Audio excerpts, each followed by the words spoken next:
अब ये concept clear करते हैं कि रजगुण ब्रह्मा है, सतगुण विष्णु, तमगुण शिव जी। देखिएगा ये मार्कंडेय पुराण, ये मार्कंडेय पुराण, ये गीता प्रेस गोरखपुर से प्रकाशित है, सुचित्र मोटा टाइप। ये गीता प्रेस गोरखपुर से प्रकाशित है और इसके 123 पृष्ठ पर हम आपको दिखाते हैं। मार्कंडेय ऋषि बता रहे हैं, मार्कंडेय ऋषि, यहां से मार्कंडेय ऋषि का ये वचन चल रहा है और यहां आ जाते हैं हम 123 पृष्ठ पे। अब क्या बताते हैं, रजोगुण प्रधान ब्रह्मा, तमोगुण प्रधान रुद्र, सत्व प्रधान विश्वपालक विष्णु है। यही तीन देवता हैं और यही तीन गुण हैं। स्पष्ट हो गया?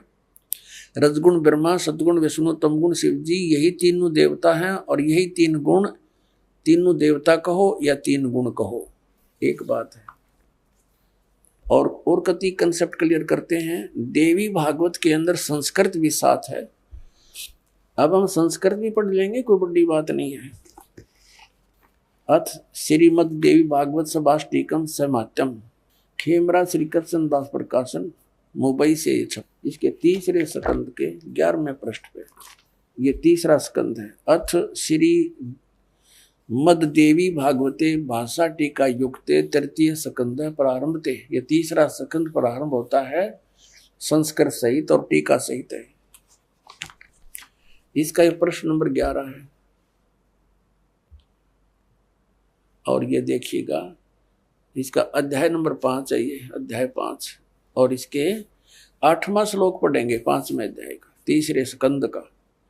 ये 7वां या समाप्त होता है, 8वां या प्रारंभ होता है। हे माता, भगवान शंकर अपनी माता दुर्गा से कह रहे हैं, यदि हमारे ऊपर आप सदा आप दया युक्त हो तो हमको तमोगुण में किस प्रकार प्रदान किया है, ब्रह्मा रजोगुण और हरि सतगुण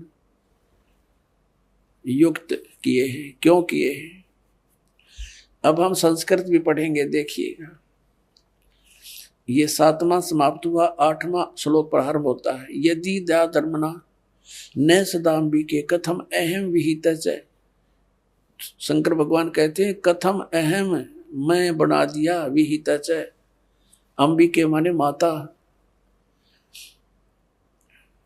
तमोगुण है, मैं तमोगुण क्यों बना दिया। कमल जय, कमल से उत्पन्न होने वाले ब्रह्मा को रजोगुण संभाव है, रजोगुण क्यों उत्पन्न कर दिया। और सुहित क्यों सतोगुण हरि, और सतोगुण विष्णु जी को सतोगुण क्यों बना दिया। इति सिद्धम रजगुण ब्रह्मा, सतगुण विष्णु, तमगुण शिव जी। अब आइएगा श्रीमद् भगवद गीता अध्याय नंबर 15 के श्लोक नंबर है। अब एक तो हमने पढ़ लिया, समझ भी लिया, ऊपर को जड़ वाला, ऊर्ध्व मूलम अधः शाखम, ऊर्ध्व मूलम अधः शाखम। ये पहली कक्षा कैसा कैदा हो जाएगा आपके लिए, कुछ दिनों में देख लेना। ऊर्ध्व माने ऊपर ने, मूल है जड़ है, समझो। ऊपर को मूल वाला, नीचे को शाखा वाला। ये संसार रूपी पीपल का एक अविनाशी वृक्ष कहा गया है। छंदासी यस्य प्रणानी, जिसके ये विभाग हैं, पत्ते आदि सब विभाग हैं। तम वेद, ये तम वेद, ये माने जो, तम माने उस अज्ञान अंधकार में छुपे हुए को जानता है वेदविद, वो तत्वदर्शी संत है। इन्होंने तड़ंगा अड़ा रखा है, आदि पुरुष परमेश्वर मूल वाले, ये तो यहाँ तक ठीक लिख दिया। ब्रह्मा रूप मुख्य शाखा वाले, इनकी बुद्धि उड़े घसड़े थी, उल्टी सुल्टी। और फिर कहे संसार रूपी पीपल के वृक्ष को अविनाशी कहते हैं, वेद जिसके पत्ते कहे गए।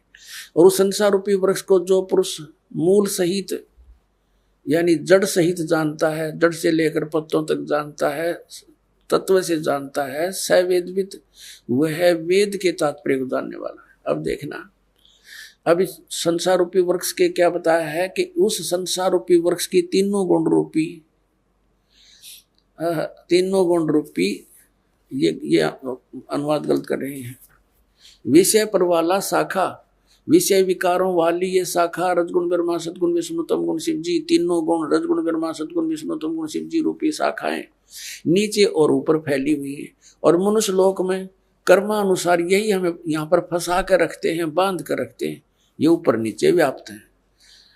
और फिर बताया है तीसरे में, इस संसार रूपी वृक्ष का स्वरूप जैसा कहा है, वैसा यहाँ विचार काल में यानी तेरे और मेरे गीता जी के डिस्कशन में नहीं पाया जाता। मैं नहीं बता पाऊंगा तुझे इसका आदि और अंत, मुझे ज्ञान नहीं और न इसकी अच्छी प्रकार कोई स्थिति है। इसलिए इस सुविरुद्ध मूलम यानी अति दृढ़ मूल वाले, क्योंकि वो परमात्मा का जो ऊपर का क्षेत्र और भगवान वो तो अविनाशी है, अब अति दृढ़ है। और संसार रूपी पीपल के वृक्ष को दृढ़ इन्होंने क्या कहा, असंख्य शस्त्रेण छित्वा, इसका अर्थ बनता है वैराग रूप शस्त्र द्वारा नहीं, तत्व ज्ञान रूपी शस्त्र द्वारा काट कर, यानी उस तत्व ज्ञान रूपी तत्व ज्ञान से समझ कर उसके पश्चात, ये चौथा श्लोक यहाँ अनुवाद है इसका, उसके पश्चात परम पद रूप परमेश्वर को भली भांति खोजना चाहिए, जिसमें गए हुए पुरुष फिर लौटकर संसार में नहीं आते, और जिस परमेश्वर से इस पुरातन संसार वृक्ष की प्रवृत्ति विस्तार को प्राप्त हुई है, उसी आदि पुरुष नारायण के मैं शरण हूं, इस प्रकार दृढ़ निश्चय करके उस परमेश्वर का मनन और निधि ध्यान करना चाहिए। परपदे माने उसकी पूजा करनी चाहिए, निधि ध्यान नहीं, परपदे माने पूजा। अब यहाँ क्या हो गया इसका अर्थ, इसका सीधा सा अर्थ हो गया गीता ज्ञानदाता अपने से अन्य किसी समर्थ परमात्मा की शरण में जाने को कहता है और उसकी पूजा कर और सब बातें त्याग दे, यानी अपनी पूजा को भी मना करता, केवल उसी की पूजा कर जिसने संसार रूपी वृक्ष की रचना की है, जिससे संसार रूपी वृक्ष की प्रवृत्ति विस्तार को प्राप्त हुई है। इससे सिद्ध हो गया कि गीता ज्ञान दाता तो स्वयं कह रहा मैं नाशवान हूं, तो उस नाशवान की भक्ति करके वो उस स्थान को कैसे प्राप्त कर सकता जहां जाने के बाद फिर लौटकर संसार में नहीं आते।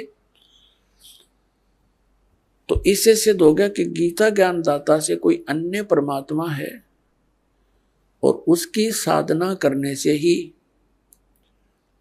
ये जन्म और मृत्यु का दीर्घ रोग कटेगा, और जब तक जन्म और मृत्यु का रोग नहीं कटेगा तो हम सुखी नहीं हो सकते, मोक्ष हमारा मोक्ष नहीं हो सकता। हम यहाँ बंधन में बंधे हुए कर्मों के बंधन से, और सतलोक में जाने के बाद हमारे ऊपर किसी प्रकार का कोई दबाव नहीं।